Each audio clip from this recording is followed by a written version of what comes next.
भाई जो गुरु वचन पे डट गए, कट गए फंद 84 के। मुंडी तो जट्टा जुट में देख, डूबया सकल बिना विवेक। ये सारे बिना विवेक के, बिना विचार के, ठीक है, तत्व ज्ञान ना मिलने से सारे अपना जन्म बर्बाद कर रहे।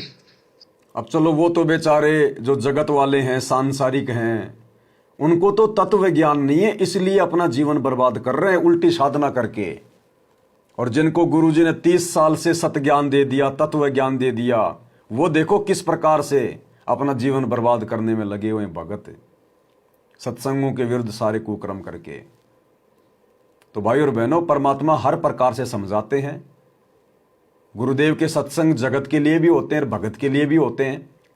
और परमात्मा ने बताया कि सतगुरु कह क्या रहा है और उस कहानी के माध्यम से समझा क्या रहा है।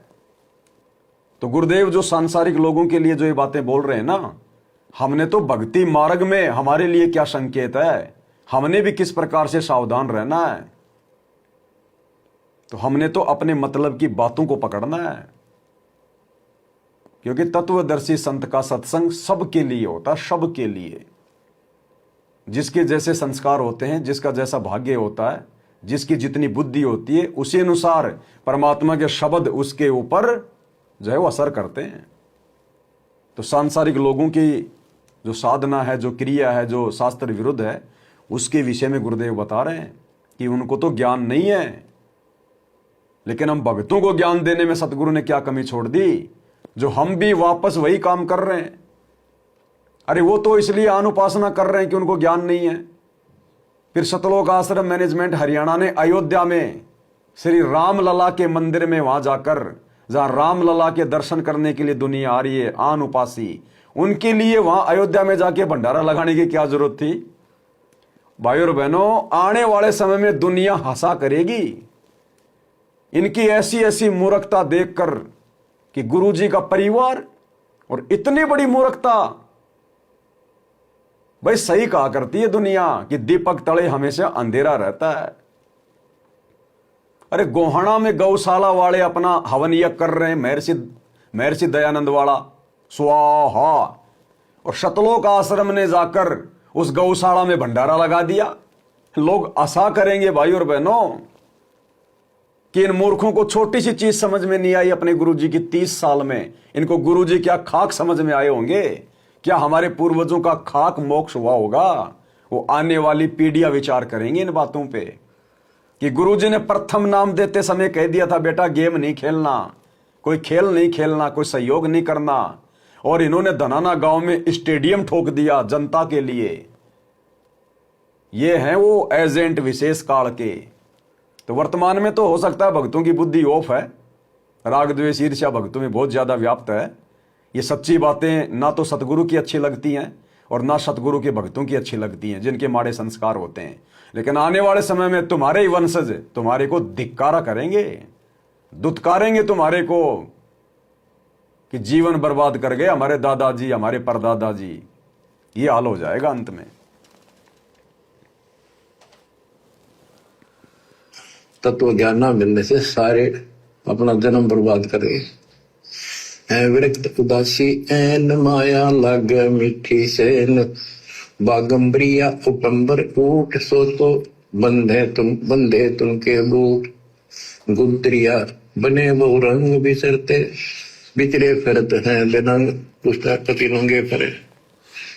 और कुछ साधु संत बनकर सुंदर कपड़े लाल गाड़ के चलो, अलोनिया खात है नहीं लोन दीजे पीठ करती गौन। आज कुछ छोटी मोटी साधना करते हैं, उनमें कुछ छोटा मोटा अपना नियम बना रहे हैं कि हम अन्न नमक नहीं खाते, कोई कहते हैं प्याज नहीं खाते। परमात्मा कहते हैं ये इस तरह की साधनों से मोक्ष नहीं होगा, अगले जन्म में ऊंटिया गधा बनोगे, तुम्हारे कमर के ऊपर नमक लादा जाएगा, फिर कहां भागोगे इससे। यानी सच्ची साधना करो। घर में बैठते हैं मूड जी में पंच गिरा समरूप।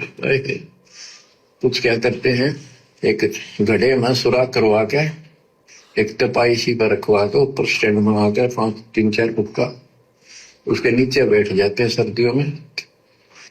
अब देखो तो बेचारे डोले ढोरे हैं कि गरीबबाजी कहते हैं। गरीब चारों युग में, कबीर साहब कहते हैं, चारों युग में संत पुकारे की फूक आम हेल रे, हीरे माणिक मोती बरसावा में, ये जग चुगता ढेल रे। ये जग चुगता ढेल रे, हीरे मोती माणक बरसे, और ये जग चुगता ढेल रे, पत्थर कंकर इकट्ठा कर रही है दुनिया।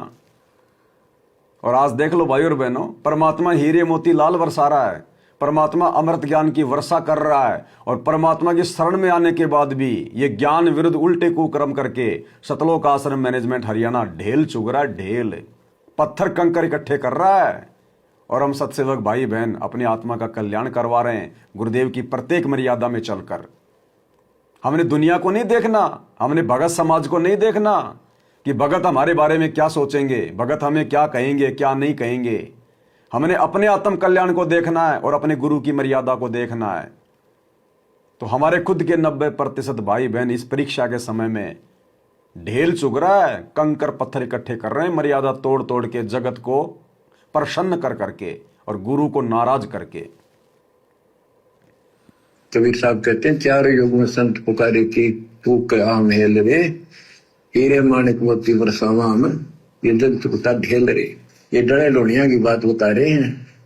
एक है गुफादारी शब्द, सो तो पड़ जम के फंद, टूटी चर मांगते है चून, जन्म में बीज बोया गुण, अर्पण करें बहुत आचार, पोथी लिए खर का बार, चीन्या नहीं रमता राम, कुटन बह मुए बेकाम, अगत आप है लोलीन, खोजी खोज कर यकीन, पर मुद्रा एक कान, योगी योग का नहीं ध्यान, कनपटिया कलंदर कूर, अवगत महल साहेब दूर, भरमी भरम की बाजी, कबूले पंडिता का जी।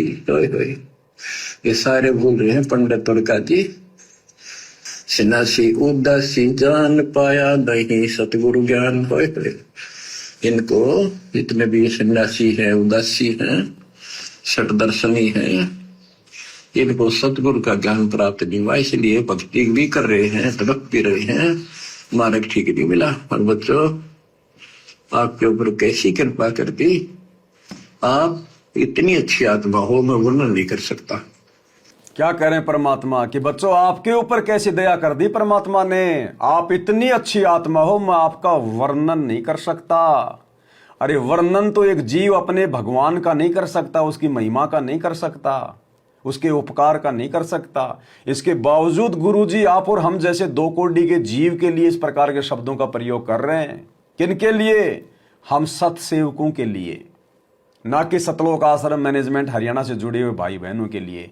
क्योंकि अंतर्यामी हिसार जेल में बैठ के सब कुछ देख रहा कि बाहर कौन मर्यादा में है, कौन भक्ति कर रहा है।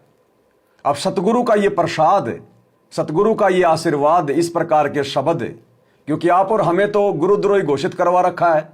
डायरेक्ट तो गुरुजी हमारी बढ़ाई करेंगे नहीं, हमारी प्रशंसा वो करेंगे नहीं, हमारी हिम्मत वो बढ़ाएंगे नहीं। क्योंकि अगर हमारे विषय में गुरुजी कुछ अच्छा बोलेंगे तो ये काल एजेंट नाराज हो जाएंगे। काल एजेंट नाराज हो गए तो गुरुजी की संगत को ये बर्बाद कर देंगे। वैसे ही इन्होंने बर्बाद कर दिया। तो गुरुजी इन्हीं लोगों के माध्यम से ये सत्संग भेज भेज के और बीच बीच में आप और हम मर्यादित आत्माओं के लिए संकेत कर रहे हैं कि मेरे सत्सेवक बच्चों, मेरे पास शब्द नहीं है तुम्हारी महिमा करने के लिए, तुम्हारा वर्णन करने के लिए, तुम कितनी अच्छी आत्मा हो कि इस परीक्षा की घड़ी में हर प्रकार से तुम हर प्रकार के दबाव को सहन करके मेरे से तुम्हारे को गुरुद्रोही भी घोषित करवा दिया, झूठ साच बोल के, अपने गुरु को मानुष मान के और मेरे सामने झूठ बोल के मेरे परिवार ने तुम्हारी झूठी शिकायतें करके तुमको गुरुद्रोही घोषित करवा दिया, तुम्हारे खिलाफ लेटर निकलवा दी, ऑडियो वीडियो निकलवा दी। और बच्चों, उसके बावजूद भी तुमने मेरे ज्ञान को आधार बनाया। तुम ढीले नहीं पड़े, तुम कमजोर नहीं पड़े और तुम भक्ति मार्ग पर दृढ़ता के साथ आगे बढ़ते रहे और वीडियो बना बना के अपने अन्य भाई बहनों को भी समझाते रहे। इसलिए गुरुदेव कह रहे हैं कि तुम्हारा तो इसी जन्म में पूर्ण मोक्ष है, तुम्हारा कल्याण है, तुम्हारा लास्ट जीवन है ये। इसलिए परमेश्वर संकेत में कह रहे हैं कि मेरे पास शब्द नहीं है जो मैं तुम्हारा वर्णन कर सकूं। ये है गुरुदेव के कहने का आशय, क्योंकि वो तो अंतर्यामी है। क्या उस अंतर्यामी को स्टेडियम दिखाई नहीं दे रहा? क्या ये गंदी राजनीति दिखाई नहीं दे रही? जाट भवन दिखाई नहीं दे रहा? आश्रमों में हॉस्पिटल दिखाई नहीं दे रहा? दुनिया भर का आडंबर पाखंड दिखाई नहीं दे रहा? सब कुछ दिखाई दे रहा है उसको। इसलिए परमात्मा संकेत में अपने सत्सेवक बच्चों को आशीर्वाद दे रहे हैं। पी रहे हैं, मार्ग ठीक नहीं मिला। पर बच्चों, आपके ऊपर कैसी कृपा कर दी। आप इतनी अच्छी आत्मा हो, मैं वर्णन नहीं कर सकता। कोई शब्द नहीं, कोई कहां से शुरू करूं, कहां की आपकी महिमा खत्म करूं। पर तुम बालक हो, बहुत भटक लिए, बहुत उठा लिए इस गंदे लोक में। आप निकलो इससे। आज जन्म होया, फिर मर गए।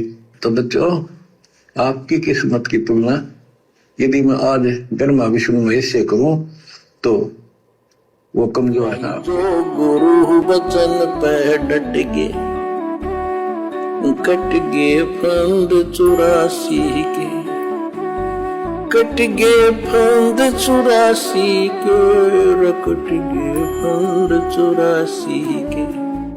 भाई जो गुरु वचन पे डट गे, कट गे फंद 84 के, कट गे फंद 84 के, कट गे फंद 84 के।